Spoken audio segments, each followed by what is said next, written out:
मुख्यमंत्री मनोहर लाल सात रोड खास पहुंचे और वहां पर जनता के बीच जनसंवाद कार्यक्रम के तहत लोगों से उनकी शिकायतें सुनी। वहीं आपको बता दें कि सात रोड खास पहुंचकर संत शिरोमणि धन्ना भगत को नमन किया गया और उन्होंने कहा कि प्रदेश सरकार बिना किसी और पैसा लगाए लोगों को नौकरी देने का काम कर रही है और इसी क्रम में आगे बढ़ाते हुए कहा गया कि हमने भेदभाव रहित एक हरियाणवी के सिद्धांत पर पूरा प्रदेश सरकार चल रही है।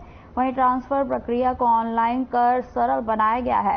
कहा कि प्रधानमंत्री नरेंद्र मोदी ने देश के गरीबों के लिए आयुष्मान भारत कार्ड योजना चलाई।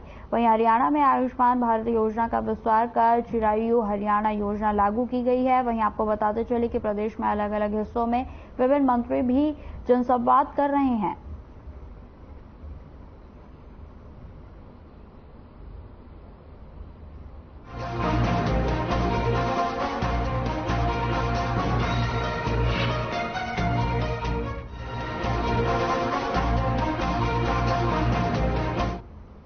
देश की राजधानी दिल्ली में 8 सितंबर से होने वाली G20 शिखर सम्मेलन को लेकर गुरुग्राम पुलिस पूरे तरीके से मुस्तैद हो गई है। गुरुग्राम पुलिस ने NH 48 से दिल्ली की ओर जाने वाले कई रास्तों पर ट्रैफिक को डाइवर्ट कर दिया है। वहीं आपको बताते चले कि गुरुग्राम पुलिस की माने तो 7 सितंबर की रात 12 बजे से 10 सितंबर की रात 12 बजे तक NH 48 पर रूट डाइवर्ट रहेगा। अगर आपको एयरपोर्ट जाना है तो NH 48 की जगह उन्हें ओल्ड दिल्ली रोड से जाना पड़ेगा और जिसके चलते जो है समय अधिक लग सकता है। वहीं आपको बताते चले कि IGI एयरपोर्ट के टर्मिनल 3 और 1 पर जाने के लिए ओल्ड दिल्ली रोड से होते हुए UER 2 की सर्विस रोड का इस्तेमाल करना होगा। इसके अलावा रजौरी बॉर्डर से दिल्ली में एम्बुलेंस फायर ब्रिगेड को छोड़कर किसी भी भारी वाहन को प्रवेश की अनुमति नहीं होगी।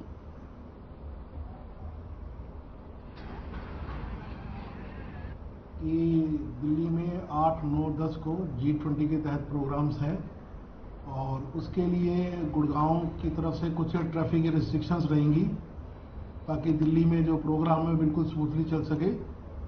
और रात 7 तारीख 12 बजे से 10 तारीख को 12 बजे तक डाइवर्शंस रहेंगी। जो दिल्ली में हैवी ट्रैफिक जाना बिल्कुल भी अलाउड नहीं है, उसको हम KMP से डाइवर्ट कर देंगे। इसलिए सभी ट्रक यूनियंस और इनसे हमारी पहले भी बात हो चुकी है कि उनको डाइवर्ट करके रखें, KMP से भेजें इनको।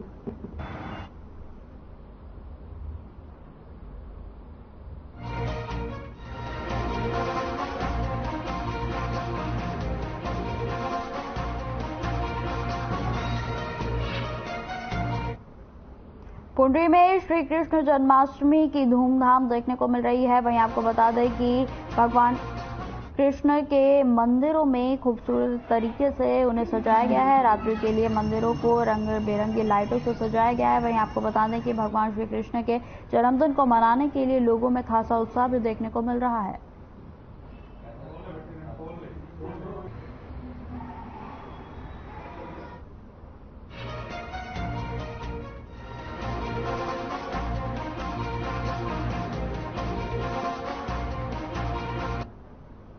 कुरुक्षेत्र के विधायक सुभाष सुधा ने भगवान श्री कृष्ण की कर्मभूमि क्षेत्र कुरुक्षेत्र में जन्माष्टमी महोत्सव के अवसर पर भव्य शोभा यात्रा को पूजा के बाद रवाना किया। कुरुक्षेत्र में जन्माष्टमी महोत्सव बड़े ही धूमधाम के साथ मनाया जा रहा है और पूरे कुरुक्षेत्र के मंदिरों को भव्य तरीके से सजाया भी गया है। सभी श्रद्धालु बड़े जोश और उत्साह के साथ जन्माष्टमी महोत्सव को मना रहे हैं और कुरुक्षेत्र के तीर्थों एवं मंदिरों को ऐसे सजाया गया है कि पूरी धर्म नगरी रंगीन रोशनियों से नहाई हुई है।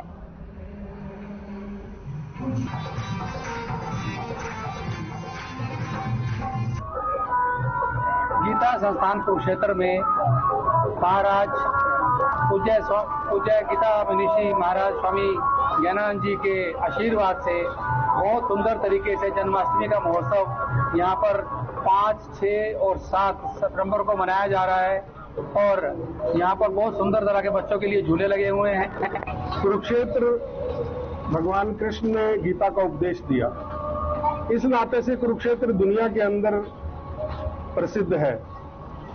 पूज्य स्वामी ज्ञानानंद जी महाराज जी ने यहाँ पर एक संस्थान का जो निर्माण यहाँ पर चल रहा है, उसके अंदर कृपा बिहारी जी का मंदिर पहली बार वहां पर जन्माष्टमी उत्सव मनाया जा रहा है, जिसके अंदर भगवान कृष्ण, राधा कृष्ण युगल सरकार का जो स्वरूप है वो बहुत ही भव्य और दिव्य और श्रद्धा से परिपूर्ण जो एक स्वरूप है यहां पर लगा।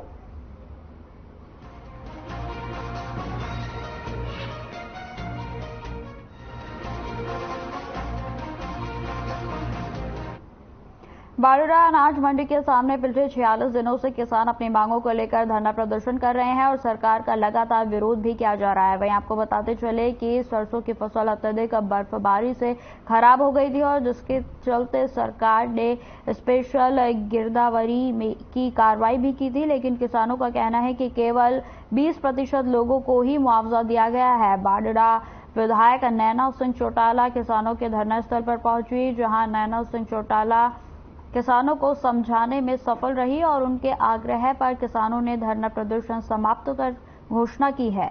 वहीं आपको बता दें कि विधायक नैना सिंह चौटाला ने किसानों को आश्वस्त किया है कि जिस प्रकार उनकी मांगों को विधानसभा के पटल पर रखा गया है, उनकी पैरवी कर सबको मुआवजा दिलवाना उनकी जिम्मेदारी है। मैं मुख्यमंत्री से बातचीत करके जल्द समस्या का समाधान करवाने की कोशिश करूंगी।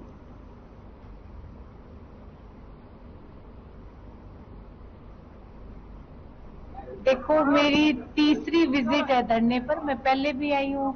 पहले बिजली से संबंधित धरना था, उसका भी मैं श्योरिटी देके गई थी कि मैं मांग मनवाने का काम करूंगी, वो पूरा किया।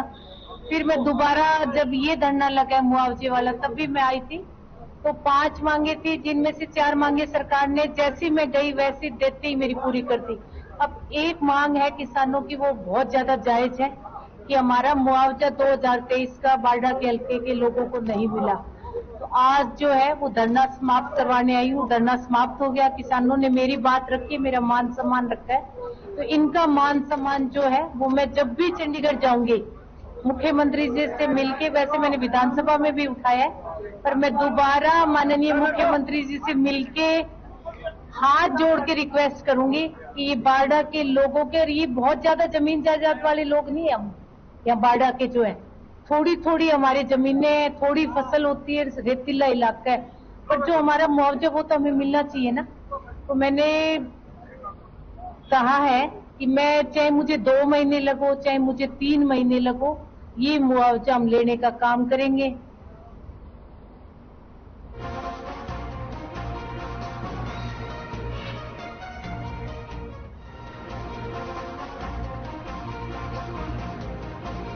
जाखल मंडी में देर रात चोरों ने चाय की 2 स्टॉलों के ताले को तोड़कर वहां से सिलेंडर सहित नकदी पर हाथ साफ किया है। वहीं आपको बता दें कि जिस पर दुकानदार ने जाखल थाना में शिकायत भी दर्ज कराई है और चोरों के ऊपर कार्रवाई करने की मांग भी की गई है। प्रशासन के द्वारा सीसीटीवी फुटेज खंगाले व जल्द ही मामले का खुलासा करने की भी बात कही गई। वहीं आपको बता दें कि दुकानदार सतबीर व गौतम ने बताया कि वे दोनों चाय के टी स्टॉल चलाते हैं और रात के समय अपनी दुकानों का कार्य समाप्त कर ताला लगाकर चले गए थे, लेकिन जैसे ही सुबह आकर उन्होंने दुकानों के तालों को देखा तो वह टूटे हुए थे।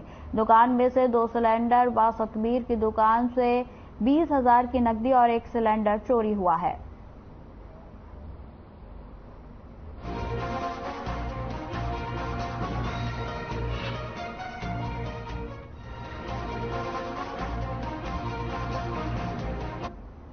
कुरुक्षेत्र में हरियाणा के राज्यपाल बंडारू दत्तात्रेय ने G20 को सफल बनाने के लिए आयोजित यज्ञ में हवन की आहुति दी। श्री ब्रह्मापुरी अन्न क्षेत्र आश्रम ट्रस्ट की तरफ से इस आयोजन को किया गया था। वहीं राज्यपाल ने पूरे प्रदेशवासियों को जन्माष्टमी की शुभकामनाएं दी और साथ ही कहा कि मानवता के मूल्य को बचाने के लिए कुरुक्षेत्र की पावन धरा पर भगवान श्री कृष्ण ने गीता के उपदेश दिए। ट्रस्ट के प्रधान राजेश गोयल ने मेहमानों का आभार व्यक्त किया और इस कार्यक्रम के अंत में ट्रस्ट की तरफ से राज्यपाल बंडारू दत्तात्रेय और विधायक सुभाष सुधा को स्मृति चिन्ह भेंट किया गया।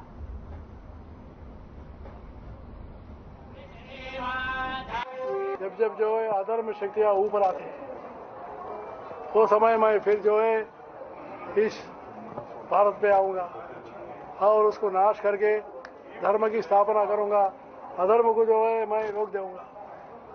तो ये जो है कभी भी अपनी भारतीय संस्कृति में जो अधर्म का जो है यह स्थान नहीं है, यह धर्म का ही स्थान है। धर्म को ही माना जाता है, सांप्रदाय अलग हो सकते हैं।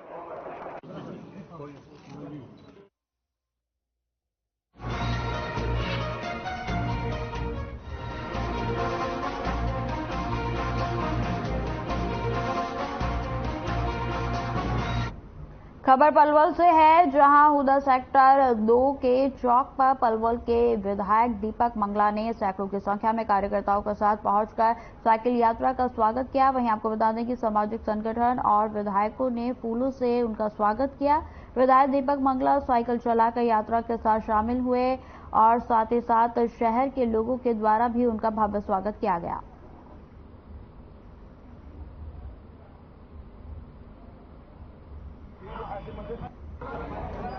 हमारी साइकिल यात्रा भी है, हम इस यात्रा का यहाँ आने पर स्वागत किया, अभिनंदन किया है और यात्रा को लेकर के खासकर हमारे युवा वर्ग में बड़ा जोश और उत्साह है और आप देख ही रहे हैं। इसको लेकर के आज लगता है कि हाँ भाई, साइकिल यात्रा को लेकर के पलवल के अंदर एक उत्साह का वातावरण।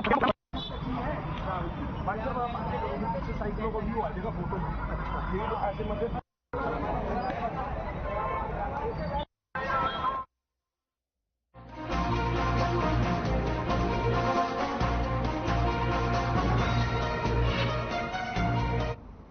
खबर करनाल से है, जहां दिन दिहाड़े हाईवा पर लाखों की लूट की गई है। आपको बता दें कि बाइक सवार नकाबपोश बदमाशों ने आरती से 10 लाख रुपए की नकदी की लूट की।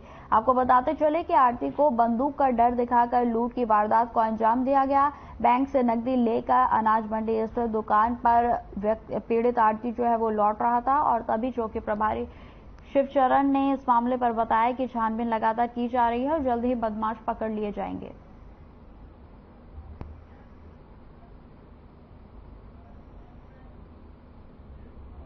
शादी में मंडी से बैंक में कैश निकलवाने के लिए गया था अपनी दुकान से, तो बैंक से जैसे कैश लेकर निकला, उसी टाइम उन्होंने पता नहीं मेरे पीछे बाइक लगा दी, जो कि नमस्ते चौक से निकलते उन्होंने मेरे टक्कर मारी और देसी कट्टा दिखा के बैग छीन लिया।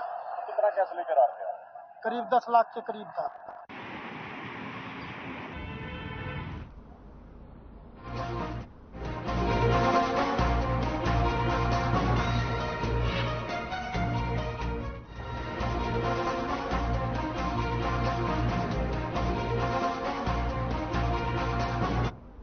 चरखी दादरी जिले के गांव बेरला निवासी 8वीं पार श्रमिक के खाते में 200 करोड़ रुपए आए हैं। आपको बता दें कि पैसे बैंक खाते में आने की जानकारी मिली तो जहां श्रमिक के होश उड़ गए, तो वहीं पूरा परिवार भी अचंभित है कि किसने और क्यों इतनी राशि डाली है। वहीं आपको बता दें कि यूपी पुलिस जब श्रमिक विक्रम के गांव बेरला में पहुंची तो उनको बैंक खाते में पैसे आने की जानकारी मिली। हालांकि पूरे परिवार को भय है कि यह फ्रॉड का अंदेशा जताते हुए और लगातार वह सुरक्षा की गुहार लगा रहे हैं। इस संबंध में जहां श्रमिक ने प्रधानमंत्री, मुख्यमंत्री, डीजीपी सहित पुलिस के आला अधिकारियों को ट्वीट कर इस बात की जानकारी दी, वहीं ऑनलाइन एफआईआर करते हुए पुलिस अधिकारियों को मेल पर भी भेजा गया और इस मामले को लेकर जिला पुलिस कुछ भी बताने से फिलहाल बच रही है।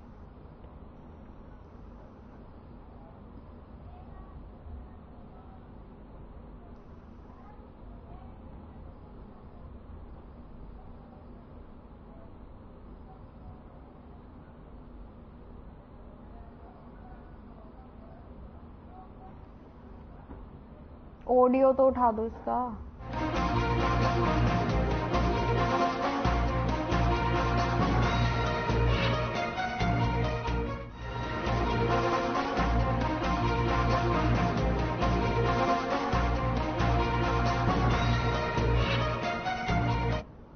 गृह मंत्री अनिल विज ने इंडिया महागठबंधन को करारा जवाब देते हुए कहा कि संविधान से लेकर शास्त्रों तक में इंडिया शब्द नहीं बल्कि भारत का नाम है। यह पहली बार नहीं है कि जब इन्होंने अपना नाम इंडिया रखा हो। इससे पहले भी 1977 में इंदिरा इज इंडिया का नारा दिया गया था और तब जो इसका हाल किया गया था वही हाल इस बार इंडिया महागठबंधन का जनता करेगी। विज ने शास्त्रों और राष्ट्रगान का भी उदाहरण देते हुए कहा कि कहीं भी इंडिया शब्द का इस्तेमाल नहीं किया गया है।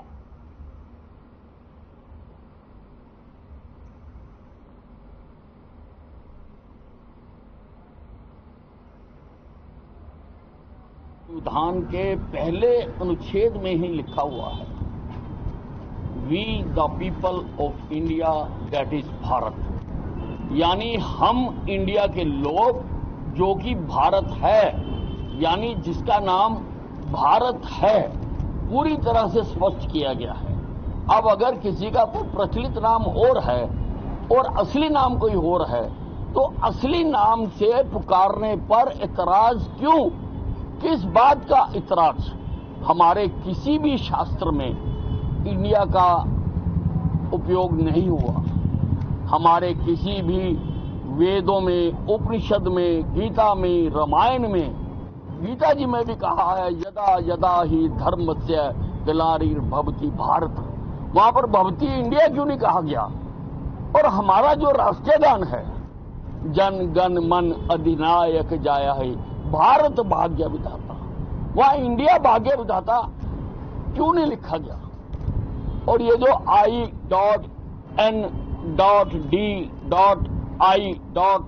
वाले ये कह रहे हैं कि ये हमारे से डर कर ऐसा किया जा रहा है। भारत के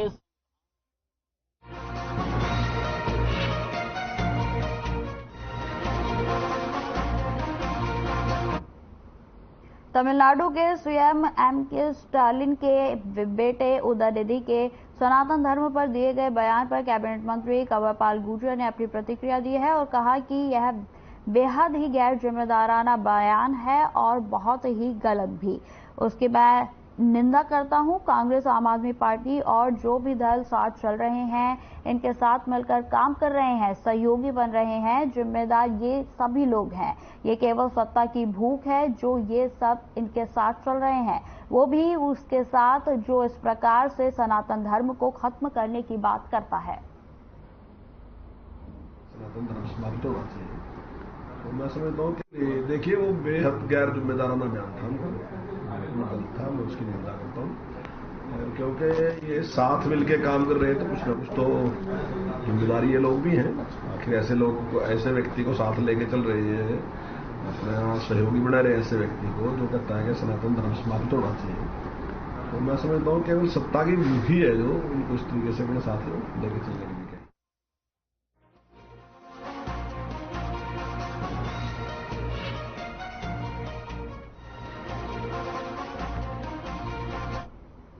हरियाणा कांग्रेस की गुटबाजी अब सारा देश देख रहा है कि किस तरह से हरियाणा में कांग्रेस के कार्यकर्ता ऑब्जर्वर के सामने ही अपने अपने नेताओं के नारे लगा रहे हैं और ऑब्जर्वर के सामने अपनी मर्यादा भूलकर नारे लगाने लगे और ऑब्जर्वर बेचारों की तरह उन्हें समझाने की कोशिश करते रहे। जहां कांग्रेस के नेता इस नारेबाजी को अपने नेता के प्रति व पार्टी के लिए उत्साह बता रहे हैं, तो वही ऑब्जर्वर इनसे कोई भी जवाब देने से बच रहे हैं। इस बारे में हुड्डा ग्रुप के सदस्यों का कहना है कि आज खुशी की बात है कि एआईसीसी के ऑब्जर्वर हमारी बात सुनने आए हैं और जिसके लिए हर एक कार्यकर्ता की बात जो है उनके द्वारा सुनी जाएगी और आगे की तैयारी उसी के हिसाब से की जाएगी।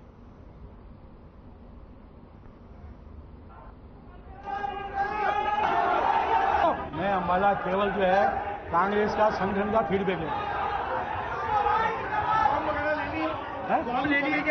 हाँ, फार्म जो भी देगा, छोटे से छोटे कार्यकर्ता, वो छोटे कितना बड़ा कार्यकर्ता, वो अपना आवेदन करे कि वो ओबीसी में बनना चाहता है, एससी सेल में बनना चाहता है, एसटी सेल में बनना चाहता है, जिला अध्यक्ष बनना चाहता है, ब्लॉक अध्यक्ष बनना चाहता है, जिस किसी का भी पूरे रास्ता इस क्षेत्र का उनका फॉर्म लूंगा और वो फॉर्म गिर। ड्रामा नहीं है, ये कार्यकर्ताओं को जोश है, क्योंकि जो संगठन बनने के तरफ हरियाणा प्रदेश के हमारे ऑब्जर्वर आए हुए हैं, उनके साथ दो हमारे प्रदेश के पदाधिकारी आए हुए हैं, वो हर कार्यकर्ता की बात सुनेंगे और नारे तो अपने अपने नेता के नाता ही है। कोई मुर्दाबाद की नहीं लगा रहा किसी को नारे, ये जिंदाबाद के नारे लग रहे हैं।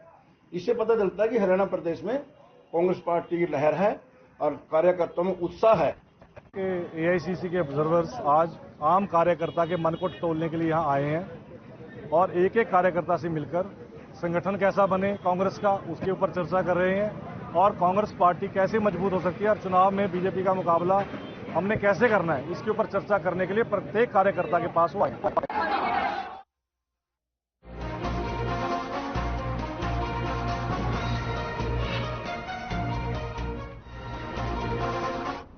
इनेलो के विधायक अभय सिंह चौटाला ने प्रेस कॉन्फ्रेंस की, जिसमें उन्होंने जानकारी देते हुए बताया कि 25 सितंबर को चौधरी देवीलाल की जयंती है। कैथल में जन्मदिन सम्मान दिवस के तौर पर यह मनाया जाएगा। वहीं आपको बता दें कि जिसमें अलग अलग पार्टियों के नेता भी शिरकत करेंगे। उन्होंने कहा कि आज भी देश में पार्टियों ने देवीलाल की नीतियों का अनुसरण किया है। पहले प्राकृतिक आपदा का मुआवजा नहीं मिलता था। 1977 में सीएम रहते हुए देवीलाल ने मुआवजा निधि बनाई, तो वहीं अभय ने बीजेपी पर भी जमकर निशाना साधा।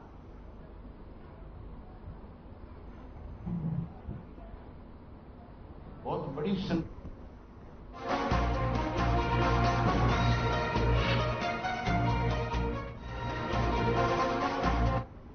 जाखल ब्लॉक क्षेत्र में 25 नवंबर को हुए पंचायत चुनाव में 12 वोट से चुनाव जीतकर सरपंच बने तलवाड़ी के सरपंच जगदीश सिंह को फतेहाबाद उपायुक्त प्रशांत पवार ने सस्पेंड कर दिया है। वहीं आपको बता दें कि सरपंच जगदीश को चुनाव के समय 10वीं पास का फर्जी प्रमाण पत्र जमा करवाने के आरोप में सस्पेंड किया गया है।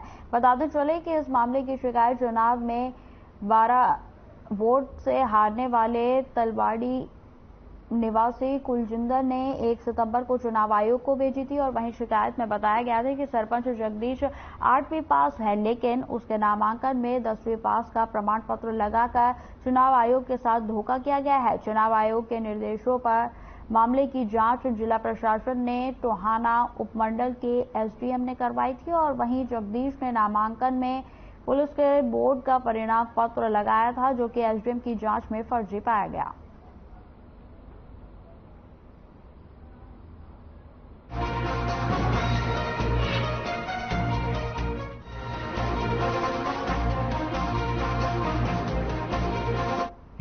खबर रेवाड़ी से है, जहां उप पुलिस अधीक्षक संजीव बल्हारा ने प्रेस वार्ता की और उन्होंने पुलिस द्वारा वाहन चोरी को रोकने और आरोपियों को गिरफ्तार करने के लिए 1 सितंबर से 30 सितंबर तक एक विशेष अभियान चलाया हुआ है, जो कि अपराध शाखा 1 रेवाड़ी की टीम ने बाइक चोर गिरोह के मुख्य सरगना को गिरफ्तार किया। वहीं आपको बताते चले कि गिरफ्तार किया गया राजस्थान का रहने वाला है।